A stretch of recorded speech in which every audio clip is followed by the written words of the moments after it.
ខ្លាំងចឹងភ្លើងសវណ្ណទីណៃ5ដើរផ្គុំនោះក៏ដើរធ្វើដឹកបាញ់គាត់ដុំក្តៀងបាត់ទៅវិស័យឃើញមួយដើរប្រយអាយ៉ាមិនធម្មតាទេអូខ្លាំងនេះសៀមរាបបាទអ្នកសៀមរាប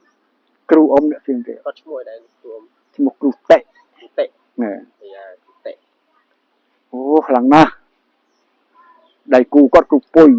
អូគ្រូពុយទុំខូចឥឡូវណែដែរអញ្ចឹងអញ្ចឹងគាត់នៅបញ្ជនបានច្រើនដែរអ៊ំអូតពុយអាយុវែងនឹងអានឹងគ្រឿងបុរាណដែលថាគេកាន់បានណាបាទគឺស្វិតមែនអ្នកពីដើមអ៊ំស្វិតមែនមិនពីដើមឥឡូវនៅមុនសង្គ្រាមមុនខ្មែរក្រហមកម្មជំនាន់ខ្មែរក្រហមមកអូយើងអាឆ្នាំ7គាត់71ឯនេះហើយបាទអ៊ំបាទចុះអ៊ំធ្លាប់ឃើញជាក់ស្ដែងមែនអ៊ំធ្លាប់ឃើញនឹងភ្នែកមែនធ្លាប់ឃើញហើយអញ្ចឹងឃើញអាចាក់មិនមុតក៏ឃើញដែរអញ្ចឹងចាក់មិនមុតទេអញ្ចឹងអូចាក់អត់មុតមែនអ៊ំចាក់ទៅមិនខ្លាទៅមិនបើពូម៉ាអ៊ំហ្នឹងឯងអ្នកចាក់គេនោះអញ្ចឹងគ្រូពីដើមថាគ្រូខ្មែរគ្រូស្ដោះព្រុសបាទអ៊ំហើយដូចថាកូនចៅណាតែធ្វើតាហ៊ានធ្វើអីទៅគាត់ធ្វើរបស់របរដាក់ក្នុងខ្លួនឲ្យបាទហើយកូនចៅគាត់នោះគឺថាត្រូវក្របមុតទេអូពូម៉ាណាបាទដេកជាមួយគ្នាស៊ីជាមួយគ្នាទៅចាក់មនុស្សចាស់ចាក់ឡើងវីក្បិតបិទដៃចាក់វីក្បិតតែអត់អីគ្មានតែខិតបន្តិចអូមានអីដល់លួចចូលមកមានអីកាត់បាញ់ងាប់3នេះងាប់ចោលគាត់មកដើមពេលស្រែដែលអ៊ំធ្វើស្រែហ្នឹងតែអ៊ំធ្វើហ្នឹងបាបកម្មអ៊ំណោះអញ្ចឹងកូនសិស្សហ្នឹងគឺយកគ្រូទៅសម្លាប់ហ្នឹងកាប់ក៏មុតបាញ់ក៏មិនមុតតែឬកូនឌីទៅកាប់មិនទៅចងលោកជាប់ចឹងអូប៉ុន្តែយើងបកកាយយ៉ាងណាតែគេចាប់បានមិនដែររស់ទេបាទបកកាយហោះហើមរួចទៅកុំឲ្យតែគេចាប់បានអានឹងដឹងរស់ហើយបើគ្រូអ៊ំផ្ដាំផ្ដាច់គ្រូអ៊ំផ្ដាំផ្ដាច់ផ្ដាំថាម៉េច1ម៉ែត្រក៏រត់កូន1ម៉ែត្រក៏យើងត្រូវតែរត់ដែរកុំឲ្យគេចាប់បានសោះចាក់មុតទេចាក់មុតទេអ៊ំណាហ្នឹងហើយឈ្មោះគាត់តហួនអញ្ចឹងនេះនៅខាងជើងវក់ភ្នៅនៅកន្លែងសិនអញ្ចឹងអាសិនអារម្មណ៍សិនកាន់ស្រូវណានៅរងថ្ងៃហ្នឹងគាត់ខូចហើយផ្ទះគាត់នៅនឹងអ៊ំណាផ្ទះពីដើមផ្ទះគាត់នៅនឹងបាទកូនចៅថ្ងៃនៅកូនអញ្ចឹងកូននឹងខ្លាំងកូនស្រីខ្លាំងនឹងគាត់អត់កូនខ្លាំងសម្រាប់គ្រូឯងទុំមានចឹងទៀតសម្រាប់គ្រូឯងគេបាញ់ចោលនៅកន្លែងស្រែអ៊ំដែលអ៊ំធ្វើអញ្ចឹងគេបាញ់លួចចូលមកគេស្កាត់តាមបាញ់បានចុំខ្លាំងប៉ុណ្ណឹងដែរនៅគេបាញ់មុតទៀតចុះខូចអូគ្រូអត់ជួយយើងទៅអាក្រក់អ៊ំណោះធ្វើបាបគ្រូខ្លួនឯងអូចឹងសម្រាប់គ្រូខ្លួនឯងវាដឹងដែររឿងនឹងយើងអត់ដឹងផ្ទាល់ដៃបាទយើងអត់ដឹងផ្ទាល់ភ្នែកយើងបែរតែចាប់ទៅវានឹងឲ្យពួកវានឹងចាប់ទៅចាប់លោកអញ្ចឹងចាប់លោកយកទៅបាញ់ក៏មិនមុតដុតក៏មិនឆេះត្បែងកងកព្រាកប់ព្រោះអូដែលថាគ្រូបោះដែលហ្នឹងឈ្មោះដែលថាលោកចឹងជាប្រសង់នេះច័ន្ទឌីអូពួកកែអូលោកតាច័ន្ទឌីអូល្បីតាលោកតាច័ន្ទឌីហ្នឹងល្បីហ្នឹងអូដល់វាលួចចូលមកដូចថាវាទៅធ្វើខ្មែរក្រហមណាបាទដល់វាលួចចូលមកវាកាត់បាញ់ងាប់3នេះងាប់ចោលគាត់មកដើមពេលស្រែដែលអ៊ំធ្វើស្រែហ្នឹងតែអ៊ំធ្វើហ្នឹងបាបកម្មអ៊ំណោះអញ្ចឹងកូនសិស្សហ្នឹងគឺយកគ្រូទៅសម្លាប់ហ្នឹងកាប់ក៏មុតបាញ់ក៏មិនមុតតែឬកូនឌីទៅកាប់មិនទៅចងលោកជាប់អញ្ចឹងប៉ុន្តែយើងបកកាយយ៉ាងណាតែគេចាប់បានមិនដែររស់ទេបាទបកកាយហោះហើមរួចទៅកុំឲ្យតែគេចាប់បានអានឹងដឹងរស់ហើយបើគ្រូអ៊ំផ្ដាំផ្ដាច់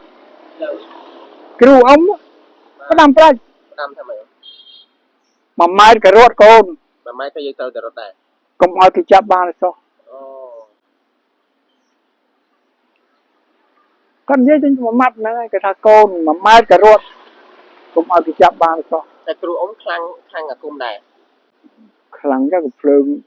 សវណ្ណទីណៃ5ដើរផ្គុំនោះក៏ដើរធ្វើដឹក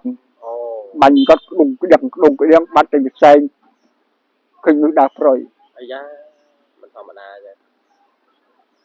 អូខ្លាំងនេះសៀមរាបបាទអ្នកសៀមរាបគ្រូ អ៊ំអ្នកផ្សេងទៀត គាត់ឈ្មោះអីដែរគ្រូអ៊ំ ឈ្មោះគ្រូតេ គ្រូតេ ណែ យ៉ាគ្រូតេ អូខ្លាំងណាស់ដៃគូគាត់គ្រូពុយ គ្រូពុយអូ គ្រូពុយទុំខូចឥឡូវនេះដែរ អញ្ចឹងអូអញ្ចឹងគាត់នៅបញ្ជនបានច្រើនដែរណាអ៊ំណា អូតពុយអាយុវែង អូ បើពុកតេក៏ខូចឈឺកាលដោយថាអត់បាយអត់អីខ្លាំងចំណន់ពោតណា អូ គាត់ស្លាប់អត់ អត់អីហូប បើតពុយក៏ទុំស្លាប់ឥឡូវនេះដែរក៏គាត់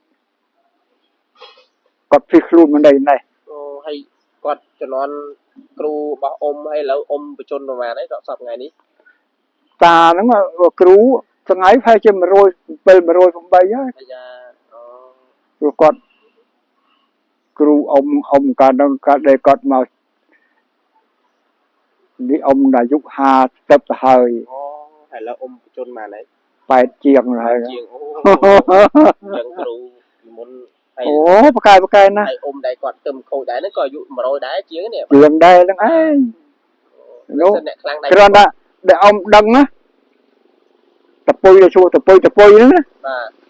មកកាត់តនេះកាកន្លែងផ្ទះនេះផ្ទះនេះ បាទ ពីដើមជាងកាត់តគេនឹងអាចឈ្មោះជាងផាន បាទ កាត់តហើយគាត់មកកាត់តឲ្យតែគាត់មកទៅអង្គុយលេងមួយគាត់ដែរ បាទ គាត់មកស្វាយស បាទ គាត់នៅទាំងចាស់ហៅគាត់ឪអង្គុយលេងទៅអង្គុយសើចលេងទៅហើយគាត់មកកាត់តជាងកាត់តកាត់មុតកាត់តអត់ដាច់ គាត់អត់ដាច់ កាត់ដាច់ទេចង់ដើយើងណា ចា ដល់គាត់ឥឡូវចប់និយាយទៅជាងនោះគេយកទៅពុតយកអីហុំគាត់លាបម្សៅលាបអីកាត់ អូកាត់ដាច់ទៅ កាត់ដល់ដាក់ត្រង់ដើទៅជ្រោទៅអត់ដាច់ជាងសើច បាទ ហើយថាឪអ៊ំឆ្លើយប្រាក់គាត់ឪ បាទ ឯងមើលជាងកវីក្បាលគេអត់មកទេជាងគេដឹងដែរជាងគេដឹង បាទគេស្គាល់គាត់បាទ ហ្នឹងបាទអូភ្លេចហើយភ្លេចហើយឲ្យដោះកសែងចេញដោះប្រហុំកសែងណា បាទ គាត់លើកដៃស្ពះឡើងលើអញ្ចឹងទៅគាត់តូតធ្វើតូតបល័យគាត់ទៅ អូ រុំទៅវិញទៅកាត់ទៅដាច់ស្វាច អូធម្មតាចឹង ខ្លួនឯងគិតមើលបាទជឿដែរមិនជឿ បាទ ព្រោះអង្គឃើញច្បាស់តងភ្នែកហ្នឹងណា បាទ គ្រាន់តែសក់កាត់មិនដាច់ដែរណា អូ បើបងប្រុសអ៊ំសក់ដាច់តែសាច់អត់មុតទេ កាប់អត់មុតទេ មុតទេ ចឹង ទៅ5បថៅកាប់នេះកាប់ពីលើជើងសក់ក្មួយក្បាលនេះកាប់បដ ாய் ពងអង្គុយស៊ីបាយ ចឹង ជុំគ្នា6 7នាក់មានអីអាកន្តិចសក់នឹងបហូវាដាច់ធ្លាក់ទៅលើអាចានឆ្ងោមន់ឆ្ងោអីមានស៊ីអីកើត បាទ មានអីឲ្យឈុលព្រាមមានអីដល់ដឹងតែកាប់មុតបាយពីខ្នងតា បាទ ខ្នងបថៅបាយពីក្រោយចឹងក៏បាំងបកាច់ធ្លាក់មកដី អូ កាច់ធ្លាក់មកដីស្វាកលឹងងើបឡើងទៅក្បួយកអាពូម៉ាដល់អាពូម៉ារៀនប៉ុណ្ណឹង បាយប៉ុណ្ណឹងហើយនៅនេះទៀតអត់នៅងើបបានទៀត ងើបបានមករៀន អូធម្មតាចឹង ទៅដល់អាហារពូម៉ានោះថាអញទេអាពូម៉ាអញទេដល់អញទេនោះទៅអោបជាប់ក្នុងទៅចាប់ជាប់ចូលដែលបកាច់ទៅជ្រូល អូ ចុះទៅក្នុងបថៅ ចឹងគេលុយបាយគាត់ទេ វាយកាប់មិនមុតវាយក៏ដោយ អូ មានអីកំពុងនេះ លឺដល់បងថាគេកាប់បងនោះគេងភ្លើងមកទៅដល់នោះទៅបាត់អានេះដែលកាប់មករត់ចូលព្រៃបាត់ អូ រត់ចូលព្រៃរហូតដល់បាត់ខ្លួនរហូតដល់ថ្ងៃនឹងថាងាប់រស់ឯណាហើយបងអ៊ំហ្នឹងអត់អីទេតែគេបាយ ដេកពេកទៅ អូចឹងដល់ពេលគេដែលវាយដែលបងអ៊ំហ្នឹងគាត់រត់បាត់ទៅ រត់បាត់ទៅ តែបងអ៊ំហ្នឹងអត់អីទេតែ ដេកពេក អូដេកតែអ៊ំហ្នឹង ដេកពេកជាងពេញនោះមានអីហូ គាត់មានស័កមានអីដែរមាននៅក្នុងខ្លួនគាត់ ប្រថ្នាំ អូសប្រា ប្រែថ្នាំខ្លាំង ឆ្នាំស្វិតអ៊ំណា ឆ្នាំស្វិត អូ គាត់ទាំងបងទាំងប្អូនហ្នឹងមានណាស់កាប់មុតទេបើបងមួយទៀតបងទី2នោះឲ្យយកជាប់កាប់ហ្នឹងដាច់ អូហូ គាត់ដល់ហើយ អ៊ំហ្នឹងសិតតែតតែហ្នឹងបងបង្កើតបងចំនួន1អ៊ំ ដូនមួយ បាទអូអញ្ចឹងសិតតែគាត់រៀនរបៀនខ្លាំងហ្មងចឹងពីដើមហ្នឹង ឪពុកគ្រូខ្មែរ អូ គ្រូពីដើមថាគ្រូខ្មែរគ្រូស្ដោះព្រុស បាទអ៊ំ ហើយដូចថាកូនចៅណាតែធ្វើតាហ៊ានធ្វើអីទៅគាត់តែគាត់ធ្វើរបស់របរដាក់ក្នុងខ្លួនឲ្យ បាទ ហើយកូនចៅគាត់នឹងគឺថាត្រូវក្របមកទេ